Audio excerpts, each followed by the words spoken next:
تو ہمیں جس اہتمام سے صحابہ سے تراویح کی جماعت ملتی ہے اور رمضان کے ساتھ، اور نبی صلی اللہ علیہ وسلم کے بار بار آپ کے ارشادات، من قام رمضان من صام رمضان، جو رمضان میں قیام کرے، رمضان میں روزہ رکھے، قیام رمضان، صیام رمضان، قیام، پتہ چلا وہ قیام جو رمضان، یہ قیام رمضان کے ساتھ خاص ہے، تو صحابہ نے اس کو تراویح ہی کو قرار دیا ہے، اس لیے علماء کہتے ہیں سنت مؤکدہ ہے۔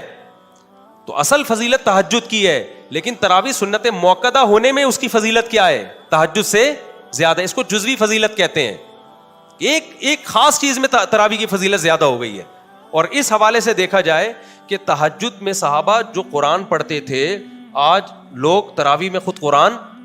نہیں پڑھ سکتے۔ قرآن کے سننے اور خاتمے کے اعتبار سے بھی قرآن کے ختم قرآن زیادہ ہے، کیونکہ اکثر لوگ حافظ نہیں ہیں، وہ تہجد میں قرآن تھوڑی ختم کر پاتے ہیں، سمجھتا نہیں ہے نا کیا؟ تو ہمارے پاس سب سے بڑی بات یہ کہ دیکھو، عوام کو میں ایک آسان بات کرتا ہوں، تمہیں دلائل سمجھ میں نہیں آتے نا، تم ان اسکالرس کو سنتے ہو، تم یہ تو مانتے ہو نا ابو حنیفہ کا علم اور تقوی ان سے زیادہ، انہوں نے صحابہ کی زیارت کی،